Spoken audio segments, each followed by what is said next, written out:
آگے دیکھیے قرآن ہماری دوسری جو شرط ہے یعنی نماز جمعہ کے صحیح ہونے کی، نماز سے پہلے دو خطبے کا پڑھنا۔ پہلے خطبے میں خطیب اللہ تعالیٰ کی حمد و ثنا بیان کرے گا، نیز نمازیوں کو تقویٰ اور پرہیزگاری کی تلقین کرے اور قرآن مجید کا ایک چھوٹا سا سورہ پڑھے، اور دوسرے خطبے میں ایک بار پھر اللہ تعالیٰ کی حمد و ثنا بجا لیں، پھر حضرت رسول خدا صلی اللہ علیہ وسلم اور ائمہ معصومین علیہ السلام پر درود بھیجے، اور احتیاط مستحب یہ ہے کہ مومنین و مومنات کے لیے استغفار بخشش کی دعا کرے۔ ضروری ہے کہ خطبے نماز سے پہلے پڑھے جائیں، پس اگر نماز دو خطبوں سے پہلے شروع کر لی جائے تو صحیح نہیں ہوگی، اور زوال آفتاب سے پہلے خطبے پڑھنے میں اشکال ہے، اور ضروری ہے کہ جو شخص خطبے پڑھے وہ خطبے پڑھنے کے وقت کھڑا ہو، ٹھیک ہے، کھڑا ہونا اس کا ضروری ہے،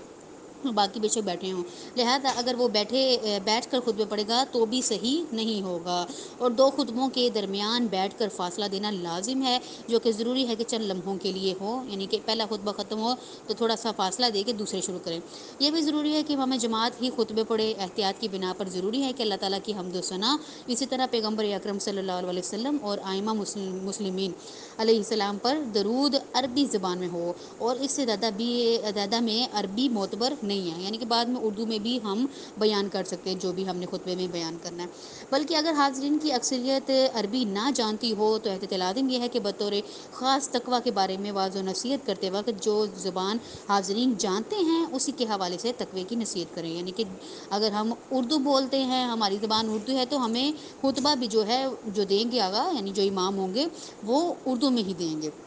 تاکہ سامنے والوں کو سمجھ آئے۔ تیسرا کہہ رہے ہیں، تیسری شرط ہے یہ کہ جمعہ کی دو نمازوں کے درمیان ایک فرسخ سے کم فاصلہ نہیں ہونا چاہیے، بس جب جمعے کی دوسری نماز ایک فرسخ سے کم فاصلے پر قائم ہو اور دو نمازیں بیک وقت پڑھی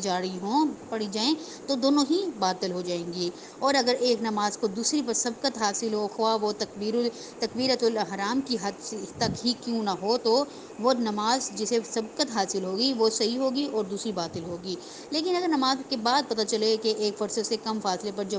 جمعے کی ایک اور نماز اس نماز سے پہلے یا اس کے ساتھ قائم ہوئی تھی تو ظہر کی نماز بجا لانا واجب نہیں ہوگا، وہ مطلب ٹھیک ہو جائے گی۔ جمعے کی نماز کا قائم کرنا مذکورہ فاصلے کے اندر جمعے کی دوسری نماز قائم کرنے میں اس وقت معنی ہوتا ہے جب وہ نماز خود صحیح اور جامع الشرائط ہو، اور اگر ایسا نہ ہو تو پھر یہ جماعت بھی مانے ہوگی، یعنی کہ پھر وہ